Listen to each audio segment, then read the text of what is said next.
Welcome to Employee Benefit Plans and Business Sense. Hey everyone, welcome into an all-new episode of Employee Benefit Plans and Business Sense with Dahl Lank and Kathleen Salas-Bass. Over at KLB Benefits Law Group, I am your host, Mike Leon.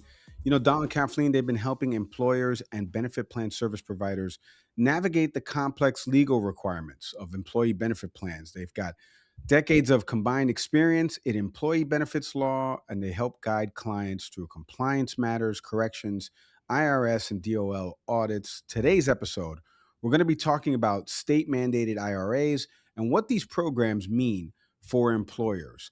Ladies, it's good to see you as always. Dahl, let me start with you. What are state mandated IRAs? I have no idea what that means. And why do states require them? Oh, thank you, Mike, for having us again. It's a pleasure to be here. State laws, in the past 10 years, since 2015, many states have started these programs, which are requiring employers, certain private employers, that's non-governmental employers, who do not otherwise sponsor a retirement plan at work, to create this, to enroll in a program that's run by the state to send payroll deductions from their employees' salaries to this IRA for the employees, for each employee that's administered by the state. So it's basically an automated IRA. People call them auto IRAs as well. For the employee, from the employee's point of view, they're going to be defaulted into this program in that particular state unless they go in and opt out affirmatively. So the employee may opt out. And all states require these IRAs?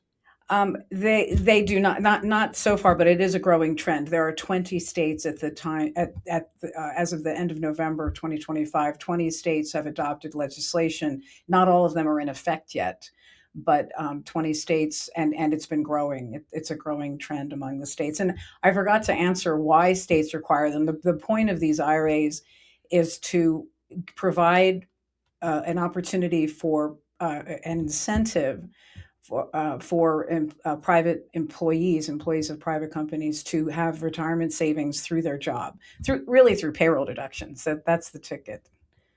And I would just tell you guys, I just read this morning that there's a bill being introduced at the federal level for doing like a national auto IRA. So who knows how fast, but it's a thing. Right. Well, so then let me ask, on the 20 or so states that have this, how do those state mandated IRAs affect the employers in those states? Well, there are penalties for failing to comply. Not every private employer is subject to the program in those 20 states.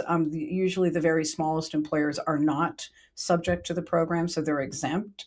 But if you're not exempt and you meet these requirements of employing people, and the specific requirements will vary from state to state, but generally it's if you're a big enough employer meaning you employ enough people and you don't have a plan of your own, you're probably going to be required to participate. And the penalties can range from like $250 per eligible employee per day up until to a cap, for example. And definitely the penalties are designed to incentivize compliance. So that's the biggest effect, is that if you don't do it, you're in trouble. And then the other point is that because this framework exists, and employers are incentivized to consider at least sponsoring their own plan, which would exempt them from the state mandated IRA and would offer better opportunities, perhaps, for themselves and their employees if they have the employer-sponsored plan instead. Dahl, what if the employer already has a retirement plan? Would they be affected by this? No, there's no effect of the state mandated IRA. There's no states that require an employer who already has a plan to add this. No, if you already have a plan for your employees, you are not required to start this payroll practice. Yeah. So in that, then piggybacking on that, so let's say the employer doesn't have a retirement plan, which would actually be better for them? The state mandated one or starting a new retirement That's plan? a very good question. They really need to compare. The employers need to compare and consider what's available for themselves as an employer to sponsor a plan in-house compared with their particular state-mandated IRA. The state-mandated IRAs vary enormously.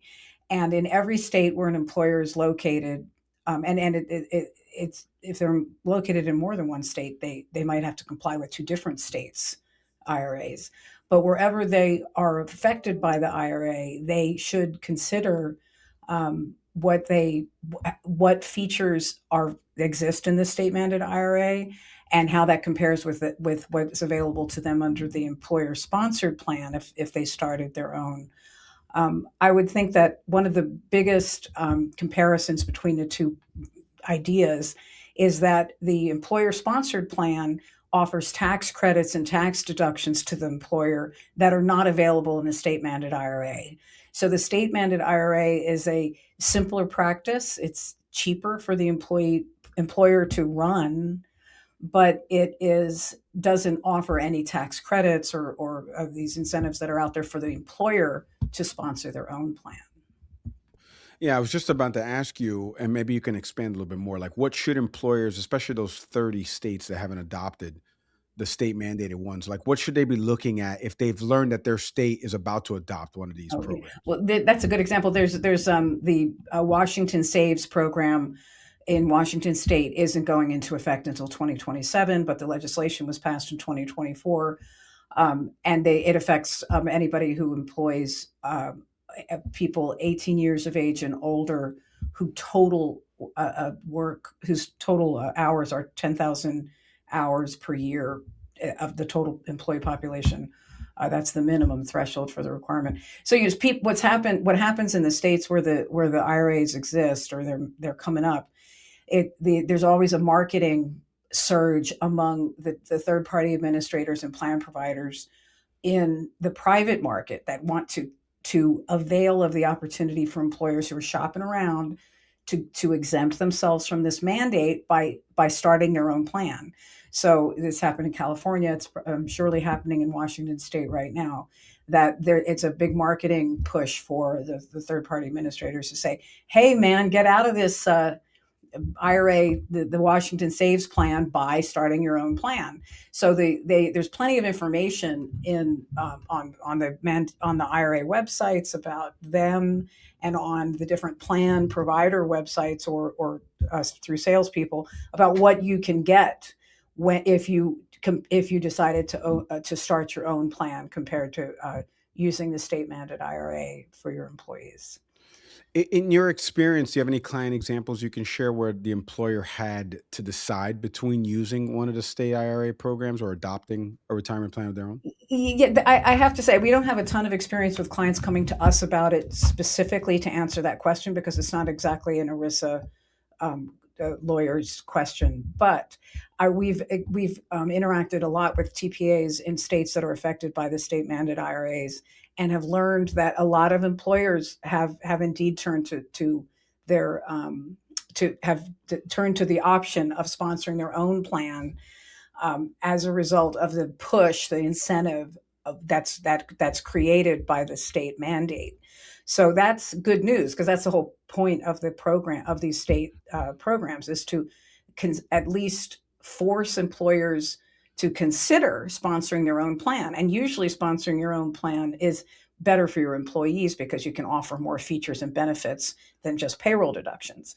So we've heard of employers doing that a lot, saying, "Hey, why don't I just sponsor my own plan? I get my tax deduction, sometimes tax credits for a new plan, and my employees like it better because I can have an employer match and I can have other features in the plan other than just a payroll deduction." Right. Speaking of features, how do reporting or enrollment responsibilities kind of differ between these state IRA programs and the employer sponsored ones? Well, they're very similar at the beginning of the enrollment process. The state-mandated IRAs do require a payroll practice of establishing the account for each employee who's new. So employees hired, they're onboarded into the state-mandated IRA through payroll in much the same way that they would be onboarded into a employer-sponsored plan. But the differences after that start to diverge. The this employer-sponsored plan definitely requires more activity on the part of the plan sponsor, the employer, compared to the employer under the state-mandated IRA. So, state-mandated IRA is simpler, but there's still some activity required, especially up front. And so there's no question that in connection with activity and complexity, the employer-sponsored plan is definitely going to be at least slightly more complex. Yeah. As we wrap here on this, what common misunderstandings do employers have when they first hear about these potential state requirements? Well, I think the most common one, this is just me judging from anecdotes in my own opinion. I don't really know I don't have research on this, but I think that most people hear about it and assume it's going to not be popular among their employees. They think these employers who haven't sponsored a plan don't realize that employees really want an opportunity to save, and they assume that their employees will be forced into this program and will opt out. The fact is, they are actually quite popular. People don't tend to opt out. There are studies behind that the human behavior being what it is, people who are defaulted into a savings program are more likely to remain in a savings program than if they are required to affirmatively opt into the savings program. So that all the state-mandated IRAs are an opt-out situation where the employee is defaulted in, forced to save a certain percentage of the salary, but they can opt out affirmatively. They don't tend to do that as much as you might expect. I think that's one of the greatest misunderstandings about the state-mandated IRAs. And I would just tag onto that. Something that I've seen, because I'm based in California, so I've had some experience with the Cal Savers program. And one thing that I'm seeing is that payroll companies are basically telling their employers, hey, there's this state mandated program, and if you want to get out of that, you have to have a plan. Well, the employer already has a plan, but the payroll company didn't ask if they already had a plan. And then they are setting up a second plan for them to comply with this requirement. And then they end up with two plans, and they didn't realize that they had a plan that was sufficient to meet this requirement, and the payroll administrator didn't ask. So I would say that's an issue I've seen a few times, and I think it's important for the employer to be aware that if they have any kind of retirement plan, that's going to be sufficient, and they don't need to and don't want to, and have a second plan that's going to require a whole second set of administrative tasks. Yeah. Right. Well, it's a great point. And ladies, thank you so much for the time, insights on this intricate topic. I appreciate it as always. Thank you, Mike. Thanks, Mike. And thank you to everyone out there for listening to this installment of Employee Benefit Plans and Business Sense. Look, if you want help understanding how your state's IRA program applies to your organization, or whether another type of retirement plan might make more sense, you know what to do. But if not, I'm going to tell you right now, klblawgroup.com. Visit them, connect with Dahl and Kathleen and the team.